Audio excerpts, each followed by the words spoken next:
Senhoras e senhores, boa noite. Começa a Câmara Aberta Sindical, o programa que debate o mundo do trabalho. Hoje, este programa é o primeiro ao vivo do ano de 2013, porque a nossa emissora entrou em recesso. No período do recesso, nós gravamos programas e passamos vários programas gravados até que pudéssemos aqui reocupar o estúdio, reformado, em condições de apresentar um programa ao vivo. Eu queria, antes de entrar em outros comentários, inevitavelmente falar do que aconteceu em Santa Maria, no Rio Grande do Sul, uma tragédia que deixou todo mundo chocado, e saudar o movimento sindical brasileiro pela agilidade, pelo espírito de solidariedade, pronto e se deslocando lá para Santa Maria para levar todo o apoio, inclusive cancelando a atividade do Fórum Sindical Temático, porque havia uma emergência, uma necessidade de dar atendimento, levar solidariedade, prestar socorro, enfim, dar a mão àqueles que estavam precisando. Queria aqui registrar um aspecto desse fato que toca muito a mim e ao local onde eu trabalho, que é a agência sindical. Nós observamos que durante toda a cobertura jornalística não se falou nos trabalhadores da boate, então nós fomos atrás. A gente entrou em contato com o sindicato lá do Rio Grande do Sul. Deixa eu ver se eu tenho informação aqui, dá licença, ok? Secotur. Falamos lá com uma moça chamada Terezinha, depois com uma dirigente chamada Rejane, e no primeiro dia que nós falamos, eles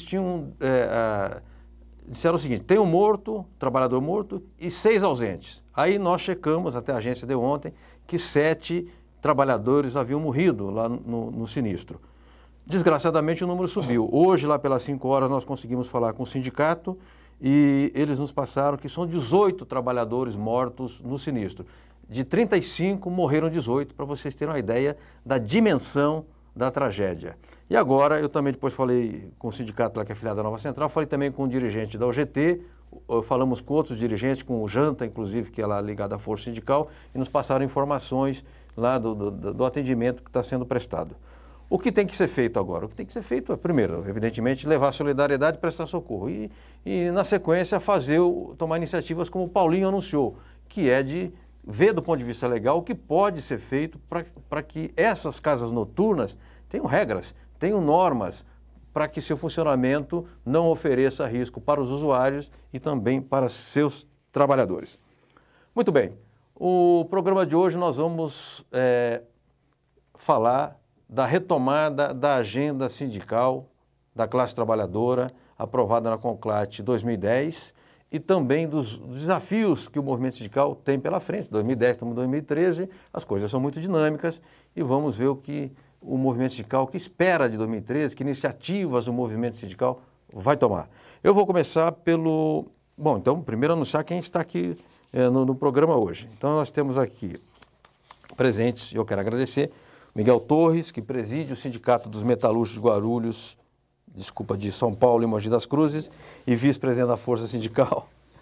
Temos aqui o João Guilherme Vargas Neto, que é o consultor sindical, Silvestre Prado, economista e coordenador de relações sindicais do DIEESE, e o Sérgio Luiz Leite, o Serginho, que é presidente da FECINFAR, Federação dos Trabalhadores nas Indústrias Químicas e Farmacêuticas do Estado de São Paulo, e também dirigente nacional da Força Sindical. Miguel,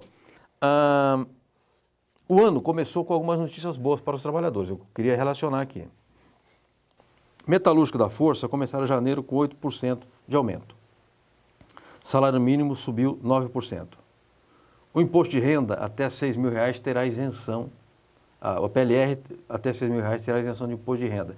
E também houve uma alteração nas faixas do imposto de renda do salário, que significa, não é muito expressivo, mas significa uma economia para os trabalhadores. Eu queria saber se isso significa um panorama mais positivo para 2013 e o que você está esperando em 2013. Boa noite, Franzin, boa noite, João Guilherme, Silvestre, Serginho e a todos que estão nos vendo. Realmente, no final do ano, nós tivemos uma boa notícia, que foi a isenção do imposto de renda nas PLRs. Uma luta do movimento sindical desde o começo do ano passado, e nós tivemos uma batalha, tivemos manifestações nos metalúrgicos, tanto aqui de São Paulo, como da ABC, como de Guarulhos, tivemos paralisações na Via Anchieta, conseguimos agenda com o Gilberto Carvalho, o ministro, conseguimos avançar até o fim de abril, tinha um avanço significativo. Quando veio o 1º de maio, o governo anunciou via o senhor Gilberto Carvalho que é essa isenção de até R$6.000. Só que no dia seguinte ele foi desautorizado. Então nós passamos metade do ano passado, depois de maio, brigando e cobrando o governo sobre isso. E chegou no dia 27, se não me falha a memória, o governo anunciou a medida. Lógico que é boa, é uma medida importante para os trabalhadores, vem um pouquinho tarde, nós também estamos reivindicando uma faixa maior, que é os 6.000, certo, mas é um avanço. Então nós vamos tentar melhorar isso durante esse ano que está correndo. Sobre as campanhas salariais, a nossa campanha salarial foi o ano passado, com vigência de abonos em dezembro, e em janeiro agora se aplica os 8%. Então também foi uma ótima campanha salarial dos metalúrgicos do Estado de São Paulo, filiada à Força Sindical. Isso mostrou o poder dos sindicatos. Sim. Agora, o que nos preocupa, que acho que é deixar já aqui, eu não vejo com muito otimismo esse ano. Né? Eu acho que o empresariado já começou o ano falando que não pode dar aumento esse ano, começou a cenir com 101 pontos para pressionar a Câmara dos Deputados a tirar direito de trabalhadores, a diminuir a influência do trabalhador nas negociações. Então são coisas que preocupam e também um pouquinho, alguns setores nós estamos sentindo, tanto aqui em São Paulo como em Guarulhos também, que eu tenho falado Pereira, algumas empresas entrando em crise. Perfeito. Serginho, eu esqueci de relacionar outra medida importante, que é a redução da energia elétrica, né? Então, o Miguel falou que o empresariado está reclamando, que talvez não possa dar aumento, mas haverá uma redução efetiva no custo das empresas, porque o custo da energia elétrica é um custo permanente da atividade industrial. Eu, antes do programa, estava aqui, peguei um pouco da conversa entre você e o Silvestre, falando que haverá um impacto muito positivo no setor químico, que consome energia em enorme quantidade. Eu queria saber se você já tem um estudo e que perspectivas que isso abre para os trabalhadores. Bom, primeiro cumprimentar aqui os nossos companheiros, amigos, o Miguel, nosso presidente dos Metalúrgicos de São Paulo, nosso dirigente da Força, o Silvestre, nosso economista do Diese, o João Guilherme, nosso consultor sindical. E primeiro parabenizar, Franzinho, pelo retorno ao programa aqui, com nova estrutura aqui no cenário e importante essa oportunidade desse debate. De fato, além dessas questões e preocupações que o Miguel colocou, logicamente que nós vamos buscar nas campanhas salariais levar a estratégia também dos benefícios que o setor empresarial obtiveram durante 2012 e agora de 2013.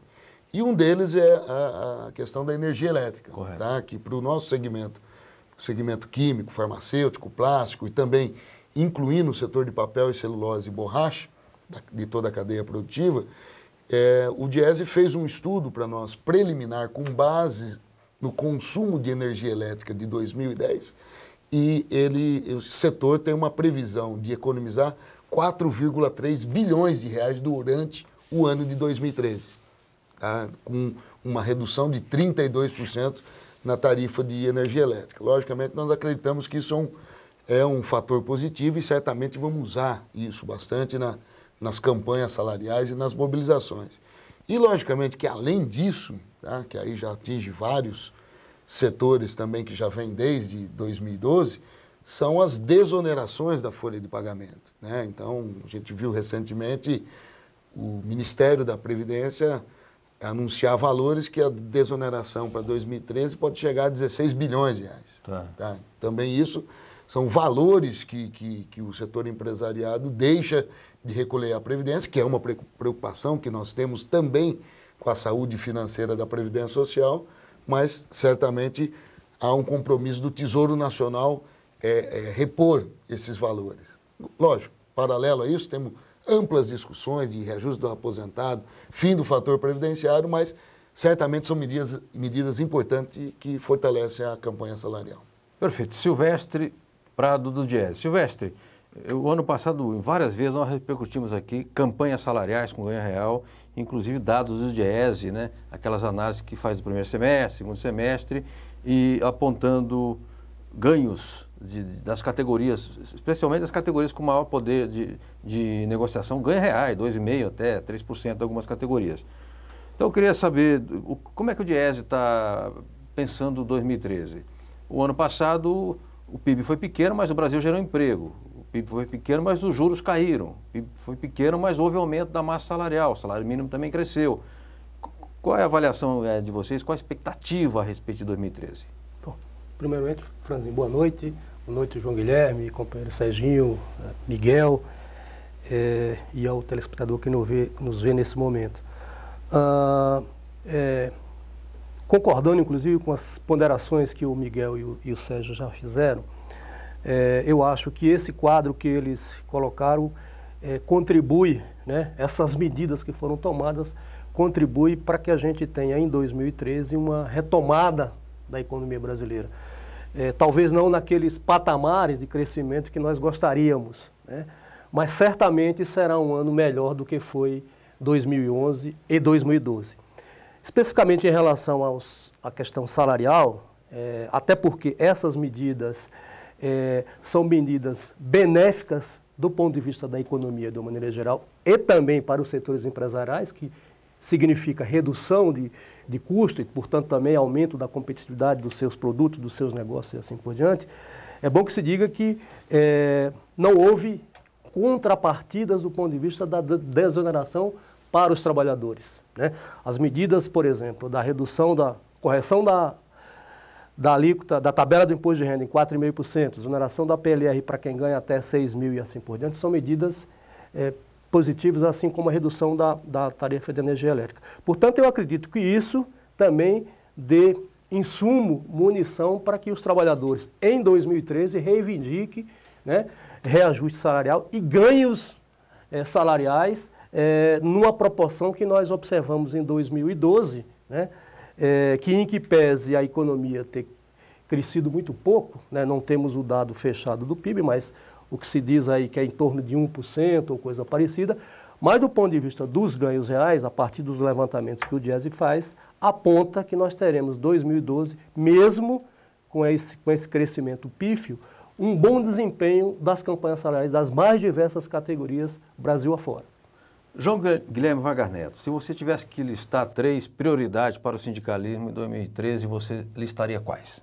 Olha, a primeira delas é lutar para garantir que se mantenha o desenvolvimento econômico com distribuição de renda, o que significa lutar para garantir salários na economia nacional, emprego com sua qualificação. Então, para mim, essa é a primeira prioridade, não abrir mão da luta contra o agiota, contra o rentista, que vem perdendo posição e raivosamente vira atleta do caos, ou seja, o mundo vai acabar amanhã.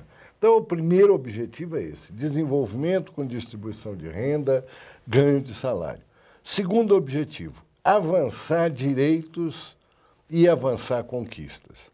O Brasil é o único país no mundo em que o movimento sindical hoje, na conjuntura que o mundo está vivendo, pode se colocar a tarefa de redução constitucional da jornada de trabalho. Tá. Não é nem bravata, nem aventura, nem coisa destituída de fundamento. É possível. Correto. Então o movimento tem que persistir nessa bandeira e como outras. A extinção gradual do fator previdenciário, regulamentação efetiva da terceirização, combatendo a sua forma mais descabelada. E a terceira questão, Francisco, com ideias claras, garantir unidade de ação. Tá. Então, eu poria esses 3 eixos como eixos fortes. Tá.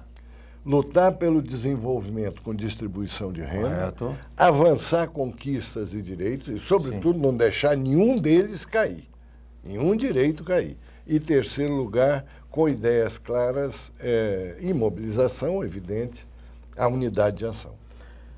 Miguel Torres, o João Guilherme citou como terceiro item da lista aí. Se eu tivesse pedido uma lista aqui de 5 ou de 10, ele certamente faria e justificaria, mas ele citou essa terceira unidade de ação. As centrais sindicais fizeram, em questão de uma semana, uma reunião em São Paulo, todas as centrais, né, discutindo, retomando aquela pauta da Conclate, acrescentando novas reivindicações e novas demandas e marcando um ato, uma manifestação em Brasília, dia 6 de março. De modo que me parece que há uma consciência das direções sobre essa necessidade de ter a unidade na ação, não é verdade? Não, é verdade. Isso foi começamos o ano bem, né? Eu acho que as centrais conseguiram sentar, determinar uma ação, um plano de ação, para dia 6 de março nós estarmos em Brasília com as bandeiras nossas, que são históricas também, além das novas, as bandeiras históricas. Eu acho que isso nós estamos, fizemos a meia-culpa, porque nós fizemos as marchas a Brasília durante 8 anos praticamente, né? Desde 2000 fizemos a primeira, depois continuamos. Sempre era com as pautas, as bandeiras do que os trabalhadores precisavam, estavam reivindicando. E de 2 anos para cá nós paramos. Acho que estava muito bem no governo Lula, achávamos que não precisava, o movimento sindical já deu uma acalmadinha, e nós vimos que se não botar o bloco na rua, o Planalto fica na dele, e o Congresso também fica. Então isso que aconteceu. Nós achamos que esses 2 últimos anos faltou o diálogo com a presidente Dilma, ela não conversou com os sindicalistas, não conversou com os movimentos sociais. Eu cito até aqui que ela iniciou o governo dela conversando com os empresários, chamou os maiores empresários do país para fazer uma pauta, e ela conversa com os empresários e não conversa com os trabalhadores. Isso está claro. E eu acho que isso é tão grave, Franzinho, que essa atitude dos empresários no fim do ano, da CNI, convocar a sua direção, propor aqueles 101 pontos para enfraquecer os sindicatos, tirar direitos, só tiveram coragem porque acharam que está descompensado essa balança. Entendi. A declaração dos empresários que esse ano de 2013 não é para ter aumento real de salário, porque o brasileiro está ganhando muito, eles só fizeram essa declaração porque estão sentindo que está descompensada essa balança. Então, os trabalhadores com as suas centrais, acertadamente, se unificaram para ter essas bandeiras e levar de novo essas bandeiras para Brasília. Vamos lá, vamos debater, não vamos resolver no dia 6, mas vai ter depois um calendário de manifestações, de cobrança, para que nós possamos avançar nos nossos direitos, garantindo o que tem e avançando. Perfeito. Serginho, você concorda com o Miguel no sentido de que houve uma espécie assim de desequilíbrio? Ou seja, o governo... É claro que há um esforço do governo, tudo isso nós reconhecemos, de valorizar o setor produtivo, o que é justo e correto. Agora, o setor produtivo não é só o patrão, são os trabalhadores, quer dizer, faltou esse diálogo com os trabalhadores. E você atribui a quê, digamos, essa falta de entendimento? Não há interlocução? Quer dizer, a Dilma não indicou, digamos, o interlocutor, como o Lula tinha o Luiz Dulce, mas... Talvez o Ministério do Trabalho não esteja precisando entrar mais na linha de frente, de ocupar um espaço mais importante nesse tipo de diálogo e articulação, e indo mais além ainda. Você considera que esse ato do dia 6 terá peso suficiente para que o governo, digamos, reconsidere a sua postura? Bom, eu acho que você fez a pergunta e já com alguns apontamentos interessantes. De fato, a dificuldade de diálogo com a presidente Dilma é clara. Tá? Eu até cito às vezes, né, Miguel, acho que talvez nós estávamos mal acostumados com a relação com o presidente Lula, que mesmo para falar não, ou para negar, ou apresentar as dificuldades, ele recebia os trabalhadores e sempre se prontificava a construir uma alternativa, se não aquela por si só reivindicada para os trabalhadores. Então, acho que está faltando essa habilidade aí para a presidente Dilma. Com um detalhe importante, acho que nós começamos um programa aqui falando de coisas que realmente aconteceram. E tem uma falha estratégica nesse processo. Foram reivindicadas conjuntamente por nós, trabalhadores e setor empresarial, para aumentar a competitividade e garantir emprego. Só que na hora de nós aproveitarmos essa medida, que seria o grande momento do governo federal, de falar, olha, vamos colocar paralelo a isso, compromissos com os trabalhadores para manter emprego, para qualificar trabalhadores, para dar aumento de salário, que isso nós fazemos nossa parte na campanha salarial. Não, nós somos avisados das medidas que tem, como se nós não tivéssemos feito parte de nenhum processo de discussão. Então, acho que isso é uma falha estratégica do governo. E teve várias possibilidades. Eu acho que o Ministério do Trabalho tem que, logicamente, recuperar e ter efetivamente o papel de interlocução entre trabalhadores, governo, o setor empresarial também, no diálogo social. O próprio ministro Gilberto Carvalho tentou, no início do governo, fazer esse contato, sei lá, o Miguel lembrou bem, chegou a anunciar no 1º de maio a isenção do imposto de renda até R$6.000 sobre a participação nos lucros. Isso foi acontecer nas vésperas de Natal, num ato isolado, como se fosse apenas um acordo entre o governo e os empresários. Então, é extremamente importante retomar esse diálogo. Por quê? Nós vamos ter, Franzinho, com todas essas medidas, problemas em alguns setores. O setor químico vai ter problemas com a indústria de etanol e açúcar para 2013. Ele é um problema que já vem se arrastando desde 2007. Para ter uma ideia, já fecharam 49 unidades até novembro de 2012. E numa rodada que nós fizemos de conversa, tive junto com o nosso companheiro Araújo, o presidente da Federação da Alimentação, já temos 12 unidades anunciadas que não vão moer mais. Para ter uma ideia só de empregado na indústria, cada unidade emprega em torno de 400 pessoas. Isso de emprego direto? Direto, fora os cortadores de cana, o pessoal do transporte, que aí gera mais em torno de 1.000 trabalhadores cada unidade. Então, nós já temos anunciado aí 20, 30 mil pessoas sem trabalho já nesse começo do mês de maio, que é o período de contratação da safra. Então, é preocupante. E isso também, insisto, faltou diálogo com o governo. Então, acho que a marcha do dia 6 é para estabelecer a pauta que ela já existe, atualizar essa pauta trabalhista, reestabelecer a unidade das centrais, como o Miguel disse, acho que esse é o ponto principal aí da luta dos trabalhadores, que deu certo durante os 8 anos do governo Lula, e, logicamente, fazer um calendário de negociação com o governo e, logicamente, a gente voltar a ocupar o espaço que tínhamos no governo para equilibrar essa força que bem disse o companheiro Miguel. Então, nós acreditamos sim, tá? Até por ser 2013 também, que antecede 2014, que não acontece só a Copa em 2014, eu acho que há sim uma necessidade e nós podemos obter sim sucesso nesse diálogo. Perfeito. A pressão do movimento sindical é legítima, é democrática, é cabível e tem razões de sobra para fazer. Hoje o programa estreia, vamos tentar aqui, né, uma nova sessão que eu anotei aqui, na linha, que é um sindicalista para quem nós telefonamos para tratar de um assunto que está acontecendo na sua base. Vamos falar agora com o Josinaldo José de Barros, o cabeça vice-presidente do Sindicato dos Metalúrgicos de Guarulhos Região, vice-presidente do DIESE também, onde acontecem eleições. Hoje e amanhã a categoria escolhe a nova diretoria do sindicato. Tudo bem, cabeça? Está na linha? Está nos ouvindo, cabeça? Tudo bem? Escuta, conta aqui para o Miguel, para o Silvestre, para o João Guilherme, para o Serginho, para os nossos telespectadores, como é que foi o primeiro dia das eleições em Guarulhos? Foi bem? O pessoal votou? Está indo bem, João. As eleições, os trabalhadores estão aderindo bem, então está até surpreendendo a quantidade de trabalhadores, o percentual, aderindo à votação já no primeiro dia. Então, para nós está sendo muito satisfatório fazer a eleição, que o pessoal está buscando votar mesmo. Perfeito. Ô, cabeça, e amanhã as eleições prosseguem e o trabalhador que nos assiste, ele pode votar até que horas? Hoje vai poder votar até meia-noite. Como tem várias fábricas de turno, vai ter várias urnas espalhadas nas principais empresas, porém votam hoje até meia-noite e amanhã até 17 horas. Perfeito. E apuração, até o Miguel me fez essa pergunta antes do programa, não soube responder. A apuração começa a que horas?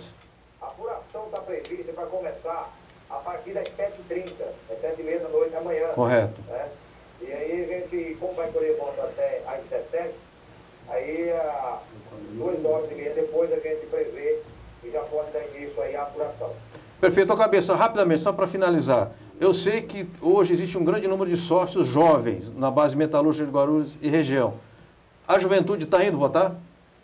O principal eleitorado nosso é a juventude, é os que estão aderindo, eles por ser muito mais afoito, né? Então eles estão votando bastante, porque 60% da nossa categoria é até 30 anos de idade. Então, no geral, está indo bem, a juventude principalmente.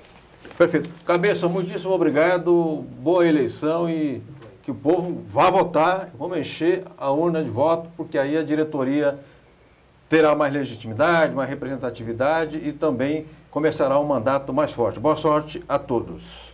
Obrigado, João. Perfeito. Vamos retomar aqui a pauta do programa hoje. Nós estamos falando de algumas coisas da economia, de medidas como a redução da energia, aumento do salário mínimo, as conquistas salariais que as categorias obtiveram durante 2012, e agora também essa medida do governo baixando a energia. Eu quero perguntar ao Silvestre, que é economista, se essa redução da tarifa da energia elétrica por volta de 30%, Silvestre, ela efetivamente representará uma redução de custo para todo o parque industrial brasileiro. E mais, se isso dá uma margem para os empresários, a partir disso, investir mais no setor produtivo, equipamento, processos novos, etc.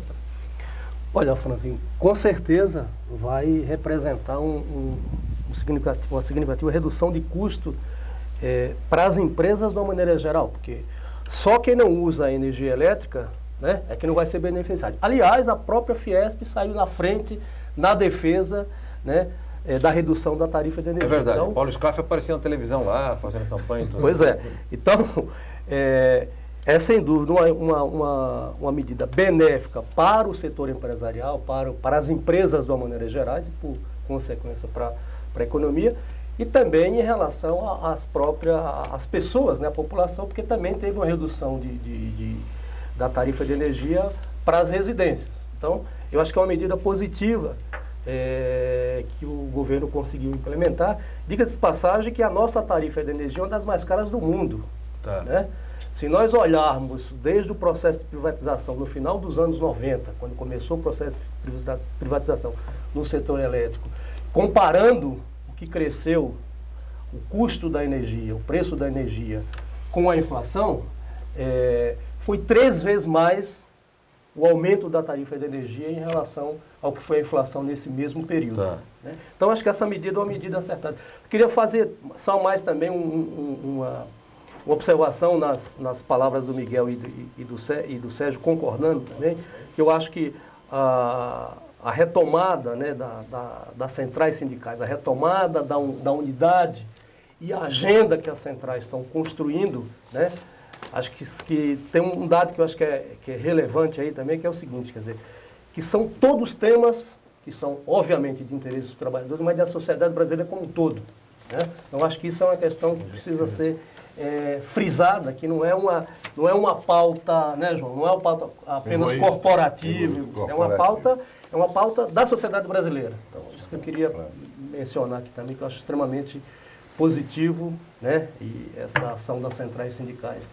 Perfeito. Eu queria aqui mostrar um material sindical. Todo o programa a gente mostra materiais que as entidades sindicais nos enviam. E aqui a revista Repórter Fê Comerciários, cuja capa traz o título Beleza Comerciária. Linda Morena de Matão, Tainá Salles, é a Miss Comerciária Paulista 2012. Mostrar aqui a Tainá, né, já aqui tudo chique, já feliz por ter sido agraciada aí com o título de Miss Comerciária. Então, parabéns pela realização do evento e, de fato, há muita mulher bonita no comércio, a gente sabe pela loja, tem muita juventude, né? Você vê isso nos shoppings, as mulheres realmente, nas lojas, de modo geral, uma juventude cheia de gás, muito, muito bonita. João Guilherme Vargas Neto, tem um outro material que eu queria que você comentasse, que é uma publicação do DIAP, Departamento Intersindical de Assessoria Parlamentar, Noções de Política e Cidadania no Brasil. Porque foi você primeiro quem me falou a respeito dessa publicação, que hoje me chega às mãos. E tem aqui uma coisa muito didática, que a política realmente é necessária, o que é democracia, o que é governo, o que é poder político, o que é política pública, e quais são as orçamentárias, por que República Federativa, enfim, uma coisa muito assim, singela no bom sentido, simples, né? Coisa simples que funciona. Eu queria saber se isso já está à disposição do movimento sindical e como é que você avalia essa publicação, em que ajudará o sindicalismo? Olha, essa é uma iniciativa do DIAP, feita pelo Toninho do DIAP, que eu considero uma das grandes contribuições para o que a gente chama politização do movimento sindical. A vulgarização da política, do sentido da cidadania, as instituições, ou seja, o Toninho consegue, numa linguagem bem tranquila, bem sindicaleira, explicar uma série de coisas que às vezes são mais encrencadas na cabeça do que na vida. A minha sugestão, e isso já anda sendo feito porque esse material foi financiado por uma série de entidades. Tá. A Então, minha estão aqui as sugestão- entidades, inclusive. Ana. As várias entidades que se conjugaram para produzir. E das mais variadas To- tendências. Todas as centros, todo mundo aí. Tá, todo tá. mundo. Nós, está todo mundo aí. Tá. E eu acho que é uma boa contribuição que cada grande entidade entre em contato com o DIAP, pega uma cota, distribua para os diretores, para os ativistas, porque é uma cartilha sem ter aquela limitação capenga das cartilhas. Tá, É tá. quase uma conversa. Perfeito. Agora, o Franzinho, eu queria aproveitar para fazer 2 elogios ao programa.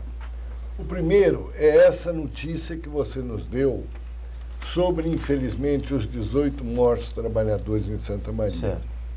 Eu estou elogiando o fato da agência sindical ter desempenhado um papel que, infelizmente, o grande jornalismo às vezes tem descurado, tem subestimado, que é exatamente buscar notícia de acordo com a sua orientação, de acordo com seus interesses, mas que seja notícia fundada.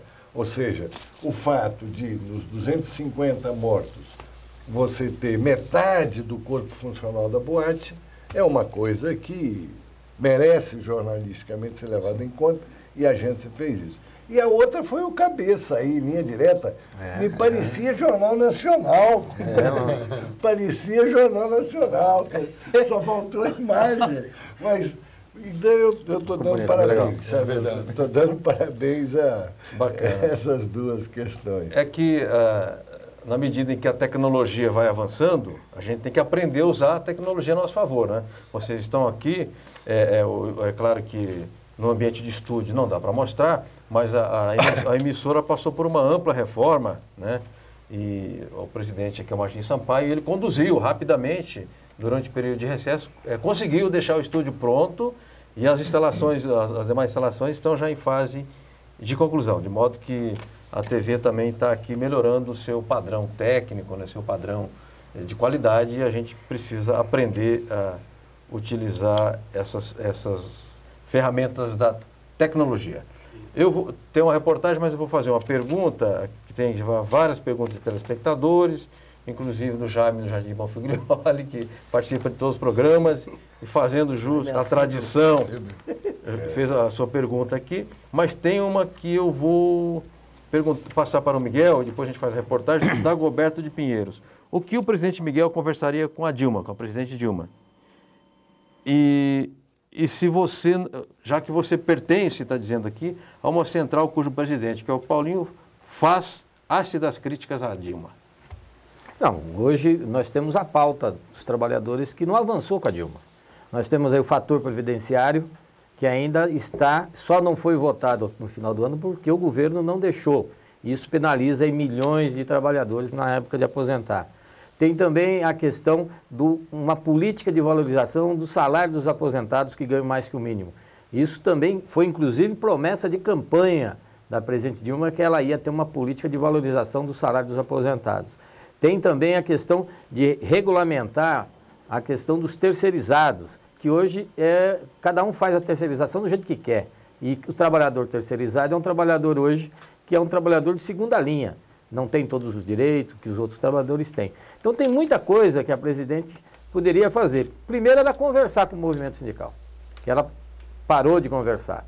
Eu acho que isso nós temos muito a ajudar, como ajudamos, como apoiamos o movimento sindical, praticamente 100% apoiou a Dilma para presidente, porque acreditava que o governo dela seria a continuidade do governo do Lula, de ampliar direitos, melhorar a distribuição de renda. Então nós estamos sentindo essa lacuna do isolamento dela dos movimentos sociais e sindical. Tivemos junto com os empresários reivindicando proteção aos produtos nacionais, uma política de valorização da indústria nacional. Fizemos tudo isso juntos. Só que na hora de conversar com os trabalhadores não está conversando, com o empresário continua conversando. E só lembrando, todas as medidas de desoneração da folha, de anistia fiscal, de IPI para diversos setores da economia, foi feito junto com o movimento sindical, que era a nossa proposta. Só que na hora de ter as contas partidas não tiveram. Se nós fizermos um levantamento, o Diese pode nos ajudar nisso, as grandes rotatividades que tiveram no ano passado foi dos setores que mais foram beneficiados. Então os trabalhadores, na hora de ir reivindicar, brigar, estamos juntos. Na hora de pedir, de exigir as contas partidas, estamos fora. Só para vocês terem uma ideia, Franzinho, a rotatividade foi em torno de 30 e poucos por cento, 34%, se eu não me engano. 47 milhões. 47, até aumentou. E aí nós vemos o que eles fazem. Quando mandou embora nos dissídios coletivos ano passado, a recontratação dos trabalhadores foi 14,5 a menos do que o salário, que o que estava no posto. Então isso mostra que as contrapartidas não veio, é a rotatividade. Nós brigamos pela Convenção 158, que proíbe as demissões imotivadas, e o governo não fez um gesto sequer para avançar nisso, porque o empresariado está deixando pensa essa balança. Perfeito. Olha, tem uma informação, depois eu passo para o Serginho, que também quer falar sobre esse assunto, e tem o que falar. O Nelson Salazar Diogo, que integra o Sindicato dos Vigilantes de São Bernardo, passou a respeito de um acordo, né? Vamos dar uma boa notícia, porque os sindicatos têm obtido acordos em suas bases e têm avançado. Os vigilantes, que são 850 mil legalizados, obtiveram, dia 8 de dezembro, adicional de 30% de periculosidade. Quer dizer, é uma conquista importante, é dinheiro no bolso. E agora estão correndo atrás de implementar, né, a lei e garantir na prática. Então o Nelsinho passou informação de um acordo feito em São Bernardo, Complexo Hospitalar de São Bernardo do Campo, efetuará o pagamento do adicional de risco de vida com percentual de 30% já na próxima folha de pagamento, a ser creditada em 6/2/2013, bem como reembolsará a diferença de 7,5% para 30% do referido adicional referente ao período de 8 a 31 de dezembro. Informamos ainda, isso aqui é importante, que a contratação de empresa fornecedora de uniforme está em andamento e o setor responsável garantiu que o prazo determinado em convenção coletiva será cumprido. Então, aqui uma conquista de uma categoria. Lembrando que os vigilantes têm uma paralisação do Dia Nacional de Protesto programado para 1º de fevereiro. A Força Sindical está engajada nisso? Vai apoiar, Serginho?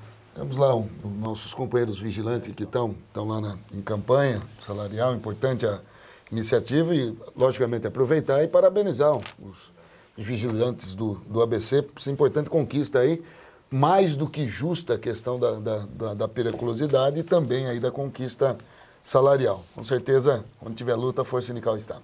Perfeito. A gente tem uma reportagem aqui da CBC Está no Ponto, posso chamar? É uma reportagem muito rápida, muito singela, a respeito do seguinte.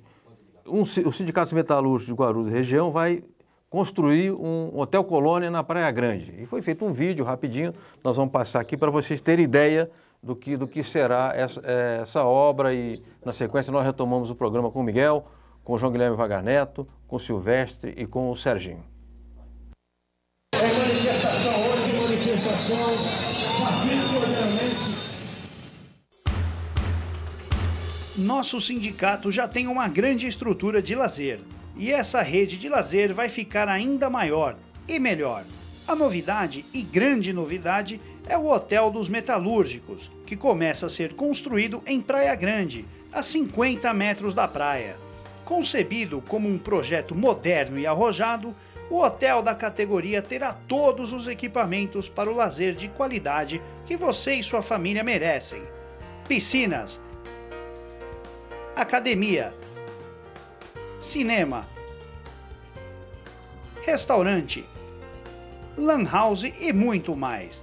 No ano em que nosso sindicato completa meio século, nossos associados recebem não só uma bela notícia, mas um grande presente. O sindicato trabalha para que o metalúrgico tenha mais qualidade de vida. Você merece!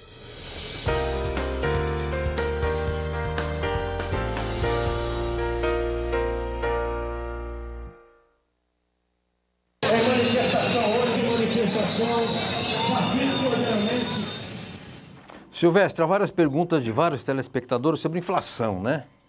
Aliás, outro dia eu estava conversando com alguns amigos meus jovens e eu lembrava que no último ano do governo Sarney, a inflação foi de 1.800% ao ano.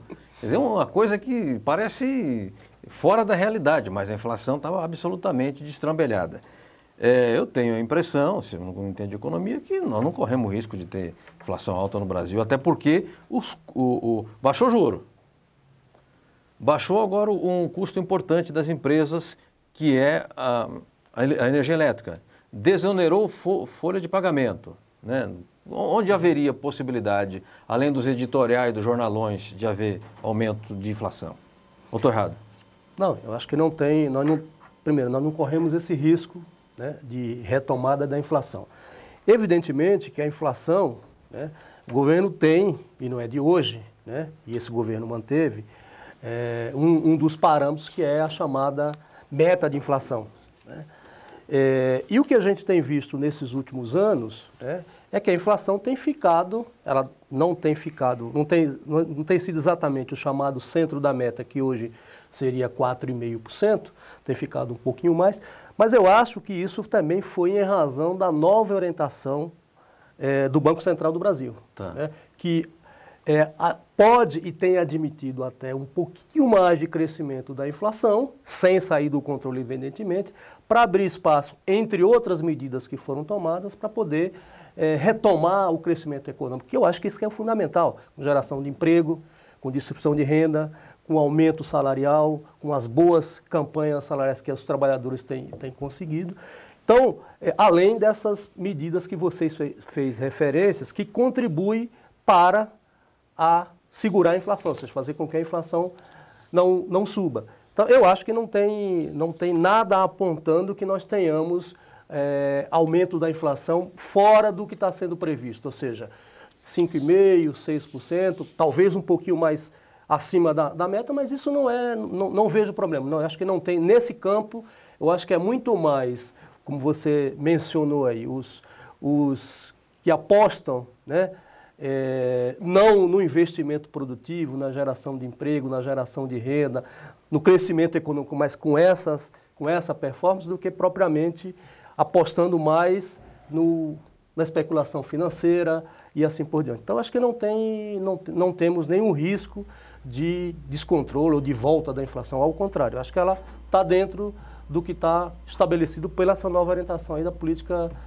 monetária do Banco Central do Brasil. Então, acho que não temos esse risco. Perfeito. Né? Agora, é importante também dizer o seguinte, os contras, os que estão jogando contra isso, tem um objetivo claro, que é, inclusive, o não avanço dos ganhos salariais dos trabalhadores, jogando a hipótese do risco que a inflação, está vendo? Olha, os salários podem, que é como é que a gente tem visto. Então, eu acho que está fora não tem nenhuma razão para admitir que a inflação vai sair do controle. João Guilherme Wagner Neto, eu como jornalista, evidentemente, faço uma leitura crítica do que a imprensa mostra, é o mínimo que eu tenho que fazer. Eu vejo um resíduo de alarmismo em setores da mídia. Por exemplo, apostaram que não haveria a redução das tarifas. Aconteceu. Depois se inventou os apagões. O prédio lá de casa não falta de energia, eu desço 9 andares todo dia porque eu quero.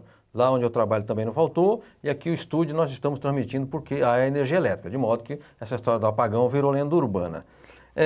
Você acha que é uma cultura? O que se atribui essa tendência de criar notícia ruim, de tentar fabricar crise? Olha, Franzinho, vamos aproveitar essa tua pergunta para analisar com muita precisão um fato. A derrubada das tarifas de energia elétrica, que obviamente vão diminuir o custo de um produto, que é a própria energia, e em cadeia vão diminuir o custo de milhares, milhões de produtos, etc. Agora, tem um companheiro da Fiesp, que no auge da batalha, quando estava predominando na grande mídia o nervosismo dos atletas do caos, ele gravou um depoimento dizendo, olha, os grandes beneficiários pela situação esdrúxula do preço caro da energia no Brasil são grandes fundos bancários e de rentistas. E ele dá os nomes. Fundo tal, fundo tal, fundo tal, que dirige, que comanda, que tem o controle acionário de tal ou qual geradora, distribuidora, transmissora, etc. E aí eu tiro a seguinte conclusão.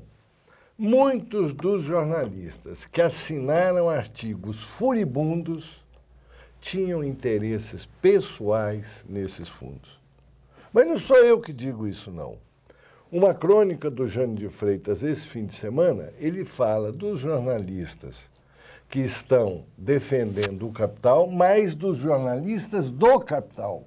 Aquilo foi uma indireta dele a um conjunto de comentaristas que tem interesse financeiro aplicado, dinheiro próprio aplicado, e que, portanto, para eles, o mundo cai quando uma empresa de energia elétrica perde seu valor. Perfeito. Então, embora exista um caldo de cultura ideológico, vamos dizer, é o que eu tenho chamando os atletas do caos, Certo.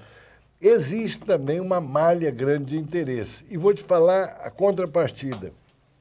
Hoje em dia, para mim, que leio jornais diariamente, é muito irritante a quantidade de publicidade que os jornais reproduzem.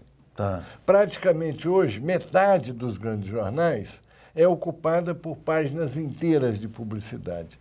Aí eu me pergunto, se a publicidade vai desse jeito, como eu vou entender o mau humor dos comentaristas? É como se o comentarista dissesse assim, não compre apartamento, e uma página inteira de publicidade vendendo apartamento. Uma página inteira de publicidade vendendo automóvel. E alguém diz, o crédito vai despencar. A inadimplência subiu de 7,3 para 7,4. É o fim do mundo. Eu acho que essa farra ideológica na mídia tem dias contados, porque a vida bate na porta. Ou seja, o departamento de publicidade, eu que já fui editor de jornais, e há sempre uma batalha entre a redação e o departamento de publicidade, há uma relação tensa. O departamento de publicidade está desmentindo Claro, a pauta. É evidente, ou seja, não é bem assim, pelo menos. Perfeito. E, aliás, aproveitando aqui rapidamente, eu queria fazer também um outro comentário. Nós precisamos ter uma visão crítica e procurar ver, enxergar além das aparências. Esses economistas que são sempre citados como fonte são consultores do sistema financeiro. Muitos deles são de empresas que prestam serviço para banco. E eu conversei com um economista outro dia muito experiente, trabalhando no Sistema S, ele disse assim, empresário praticamente nem contrata economista, porque ele tem uma experiência de gestão que a vida lhe ensinou na prática. Então hoje boa parte desse pessoal, sem aqui criticar os economistas que vêm aqui ao programa, toda gente boa, mas estão a serviço das financeiras, da banca, do mercado de capitais, etc. Que ficaram bravos, por isso o João Guilherme falou. Compraram ações, as ações despencaram e ficaram nervosos. É isso que realmente aconteceu. Nós estamos aqui praticamente correndo já contra os segundos. Miguel, eu queria saber como é que os metalúrgicos de São Paulo vão se mobilizar para ter uma participação de peso no ato dia 6 em Brasília, no grande protesto do 6 de março. Nós já estamos se organizando, já temos reunião da Federação dos Metalúrgicos de São Paulo na semana que vem, para estar organizando o Estado de São Paulo.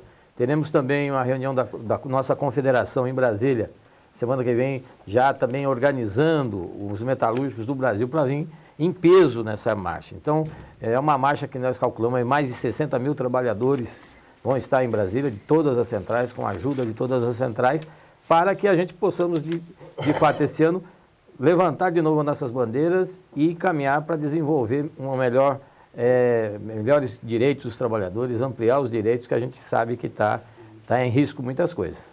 Perfeito. Olha, programa ao vivo é bom por causa disso. Tem muitas perguntas aqui que eu acabei não fazendo, porque é o primeiro programa do ano, da retomada, eu quis assim abusar aqui dos nossos convidados e explorá-los ao máximo. Mas o Val Gomes, que é jornalista do Sindicato dos Metalúrgicos de São Paulo, e se não me engano é de Mococa, parabeniza o programa de hoje e lembra que tem um blog do Miguel, que www.euquero40horas.org.br. Então, repetindo, www.euquero40horas.org.br. Serginho, rapidamente, vocês realizaram um evento Verão Sem AIDS, 18ª edição. Que resultados isso vem obtendo? Que balanço você faz desses 18 anos? Primeiro, a importância da participação do movimento sindical em atividades de cidadania, de campanhas educativas. E é um projeto de iniciativa da Federação dos Químicos, idealizado por um companheiro nosso, o João Scaboli, nosso diretor de saúde, que ele foi ampliado com a participação da Força Sindical do Estado de São Paulo, através do nosso companheiro, presidente Danilo, e também da Federação dos Comerciários do Estado de São Paulo, presidido pelo nosso companheiro Mota, que é o nosso tesoureiro lá da Força Sindical Nacional. Então, aconteceu a abertura no último dia 26, não termina ali. Por uma questão de segurança, nós resolvemos não fazer os shows artísticos, porque chovia muito. Correto. Aí fizemos uma avaliação na questão da segurança, mas a atividade ela aconteceu dentro das colônias de férias, com entrega de materiais, com também uma participação aí do pessoal do SBT também, com a turma lá do Ratinho, o Bira, que é um grande colaborador lá, o Bira do Jô Soares também participa conosco todo ano, tem incentivado o programa, os nossos dirigentes sindicais. Então, nós não realizamos os shows lá na praia, como de praxe, por uma questão de segurança, como já disse, mas as atividades ocorreram dentro aí das colônias de férias e vão se estender até o mês de fevereiro, final do mês de fevereiro, com atividades na praia, entrega de material, palestras, enfim, e para que, logicamente, esses trabalhadores que estiverem na colônia levem essas informações para suas famílias e para dentro das fábricas. E vale lembrar, Franzinho, que é importante isso, que esse projeto, nesse 18º ano, e nós já há 3 anos já recebemos o reconhecimento da própria Organização Internacional do Trabalho. Tá? Recentemente agora, a Universidade de Alcalá, na Espanha, procurou, quer saber mais do projeto. Estamos divulgando isso também na Universidade de Alcalá, na Espanha. Enfim, então, esse projeto não é só o verão sem AIDS, mas é o verão, outono, inverno, é uma parceria aí do movimento sindical que nós queremos expandir cada vez mais. Obrigado, Serginho. Silvestre, em que medida o Diese ajudará o movimento sindical a tocar sua agenda em 2013? Bom, eu acho que desenvolvendo os trabalhos, as atividades, os estudos, né, e a sua assessoria que o Diese faz sempre. Vou citar como exemplo aqui a retomada, né, da campanha, digamos, unificada das centrais sindicais, na qual nós estivemos no dia 23 uma reunião e foi delegado ao Diese atualizar a agenda do Pacaembu e também produzir informações, enfim, que fundamentem, né, as próprias, digamos assim, as próprias palavras de ordem, os temas que serão objeto da marcha do dia 6, transformando um documento que será entregue pelos dirigentes sindicais das 6 centrais sindicais à presidenta Dilma Rousseff. Então, eu acho que, e em paralelo a isso, o Diese continua fazendo o seu trabalho diretamente para cada sindicato que é sócio, fazendo assessoria em todos os sindicatos. Inclusive, 2 representantes aqui na mesa, o Miguel, pelos metalúrgicos e também pela Confederação Nacional dos Metalúrgicos, e o Sérgio pela FECINFA, tem uma assessoria direta do Diese nas suas respectivas entidades, né? E tocando também a nossa vida, diga-se de passagem, com dificuldade, né, que é uma marca nossa do Diese, mas vamos vencer. Vamos tocando a vida, eu acho que o Diese não assessora bancos, né, financeiras e que não estaria, certamente não estaria, não teria dificuldade, né, João Guilherme? Mas, enfim, vamos continuar fazendo o trabalho. Queria só aproveitar, já que você tocou na história do trabalho do Diese, Franzinho, para avisar, conversei com o Miguel, conversei com o Sérgio, nós temos desenvolvido um projeto que gerou um livro sobre rotatividade no Brasil. Né? Puxa vida, a gente poderia fazer um programa sobre isso. Podemos, e eu estava conversando com os dois, já fizemos 2 seminários setoriais com setor bancário e construção civil, e queremos fazer com metalúrgico, com químicos e com outros setores, discutindo a rotatividade, olhando a história, o fenômeno da rotatividade em cada setor, e a partir daí, inclusive, produzir propostas a partir da discussão com os dirigentes para enfrentar, que eu acho que é um problema sério, que aliás está na agenda do movimento sindical, que é a questão da rotatividade. Então, isso entre outros trabalhos que o Diese tem desenvolvido, esse ano devemos investir bastante nessa discussão da rotatividade. Perfeito. Me pede para lembrar que o nosso programa Câmara Aberta Sindical, eu esqueço, né? Pode ser assistido ao vivo pela internet, www.tvaberta.tv.br. Aliás, falei hoje com um amigo meu do Rio Grande do Sul, disse, eu vou assistir então pela internet, eu não sabia. Então, www.tvaberta.tv.br e é reprisado em todo o Brasil, aí em muitas cidades, pela Rede Brasil, inclusive nas capitais. O João Guilherme eu sei que ajudará muito o movimento sindical de várias formas, duas delas muito conhecidas, publicando artigos sempre muito sintéticos e orientadores e fazendo brilhantes palestras, né, que ele faz aí pelo Brasil afora. E obrigado então, João Guilherme, por você ter vindo mais uma vez aqui ao Câmara Aberta Sindical. Eu quero agradecer João Guilherme, Silvestre, Miguel, Serginho, pessoas amigas, porque eu tenho muita consideração, e dizer que nós vamos encerrar o programa, porque temos aqui que passar algumas mensagens. Espero que tenhamos retomado bem aqui o Câmara Aberta Sindical e sempre buscando aperfeiçoar, fazer programas cada vez melhores e contando com a sua colaboração, telespectador, suas perguntas e também as suas críticas, porque nós aprendemos na medida em que você faz o controle de qualidade real aí quando assiste ao nosso programa. Então, a todos e a todas, um grande abraço e até quarta-feira que vem com o novo Câmara Aberta Sindical. A FEComerciários, formada por 68 sindicatos filiados no estado de São Paulo, representando 2,5 milhões de comerciários, apresenta Momento FEComerciários.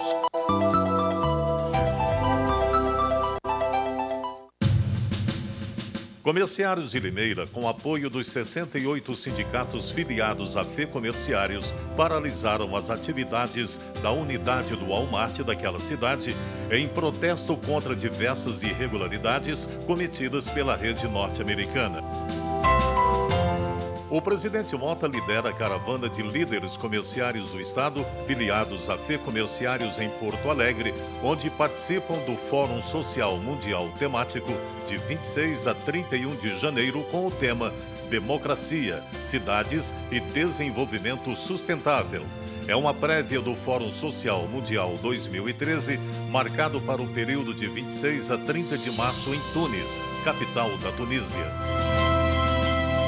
A 18ª edição do projeto Verão Sem AIDS, Valorizando a Vida, teve seu lançamento neste sábado, dia 26 de janeiro, em Praia Grande. A iniciativa desse projeto é da Federação dos Químicos, Força Sindical São Paulo e FEComerciários. O presidente Mota foi representado pelo diretor Rui Queiroz e Amorim. Nesta quarta-feira, dia 30, o presidente da FEComerciários, Luiz Carlos Mota, presidiu a reunião do Centra Conserve no Fórum Social Mundial Temático em Porto Alegre.